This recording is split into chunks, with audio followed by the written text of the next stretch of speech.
Joseph, what does it take to come out of my childishness?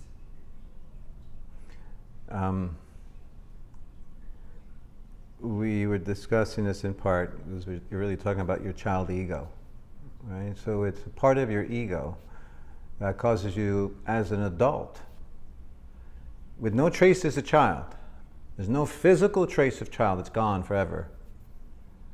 Right? Your insistence on trying to recapture some sort of vague memory, because it's always greener on the other side, right? You know, the golden days of the past always seem nicer from a reflection, but probably could have been hell for you as a kid. You forget all that, and you want to return to that image of this happy-go-lucky child. And then you try to recreate it as an adult, and it will always occur childish. And so what you need is another aspect of your ego to counterbalance this, and that is your parent self. Now, we did a parent seminar last week, or the week before, and we explained in this in larger detail, so those who weren't a part of it really missed out. It's unfortunate. I don't even know if you can get this. I'm going to try to dumb it down so that you can understand what I'm saying. You should have been there. You have to parent yourself if you want to change this, and you want to change this effect, this child party you had. So you can utilize that child aspects of the child when it's appropriate in a way, but you, the director, the adult, should be the director. So when the child is worshipped and allowed to run free, it will wreak havoc. That's why life gave you the parent ego to counterbalance this maniacal child. And so what does the parent have to do? Well, the parent has to impose a particular quality it has that the child doesn't have, and that is seriousness. The child does not possess an iota of seriousness. The child is the most unserious thing.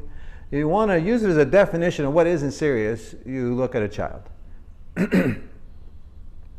I have never experienced great love and joy that wasn't preceded by seriousness, by deep seriousness, by deep thoughtfulness, seeing, concerned, consideration.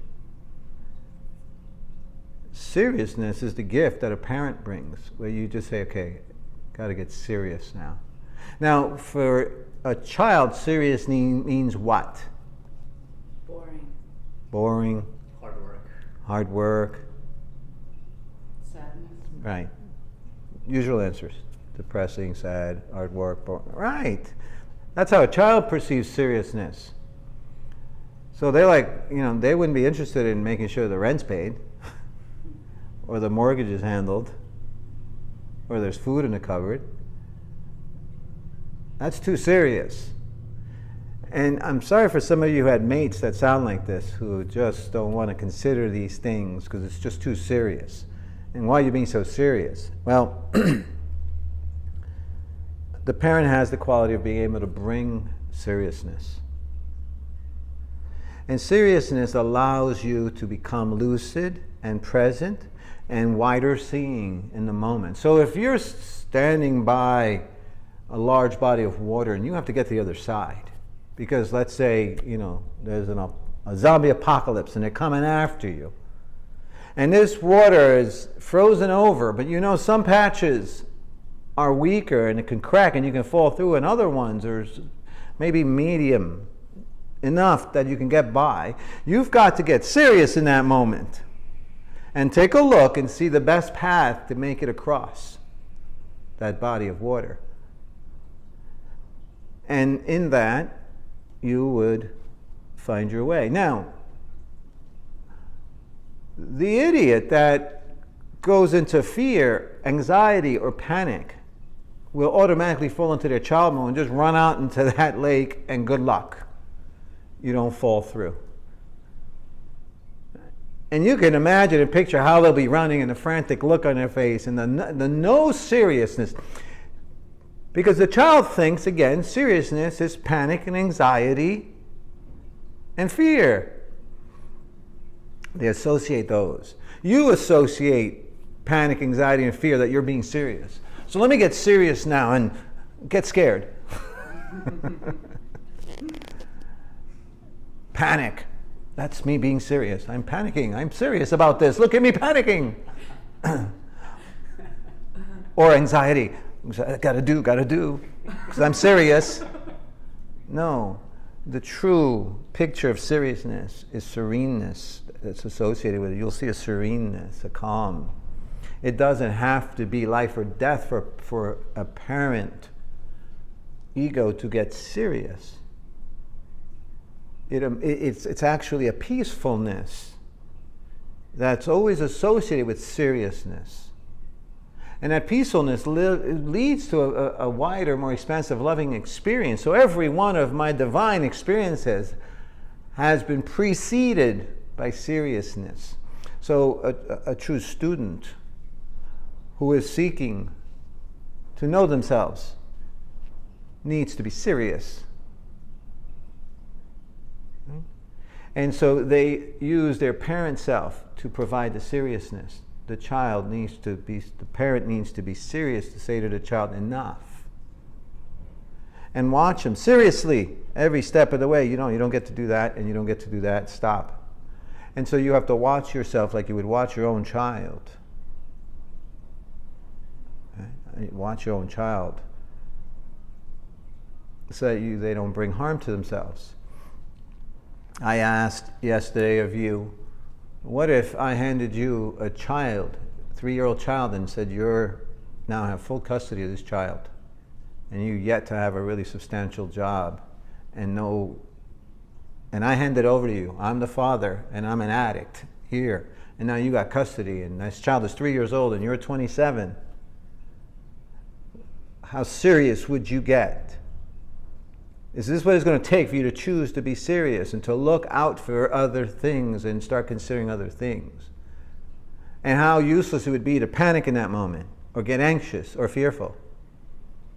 Or to respond to your family patterns, and if in your case it's to run and do, or to run to your family to help. But what if all those things are cut off to you, as it was for me when I got granted custody of a 3-year-old whose mother was an addict? And I had to get really serious. And I understood, even in that seriousness, that she was going to experience me too serious, because I'm a single parent. I'm not going to be able to take a break and relax. And so her interpretation then of serious would obviously become a very negative one. It's just a misinterpretation you have of seriousness. It's a divine gift. The ability to become serious, access through your parent ego, to provide that to your child self, is the way you help yourself out of childishness. When you go, okay, enough, you had your fun? Okay, now let's get serious. I had to get serious to get my shit together and finish school. I didn't get depressed. I didn't get bored. I didn't feel controlled. I felt clear. My vision expanded. I was able to set a goal because I got serious. I found even patience to take each step because I knew it was going to take a while to get where I wanted to get. So I had to get serious to finish my education. I had to get serious to raise this child. I had to get serious with the self-abuse I was doing at the time and work at, because I couldn't overnight just stop. It was a habit of a lifetime hurting myself.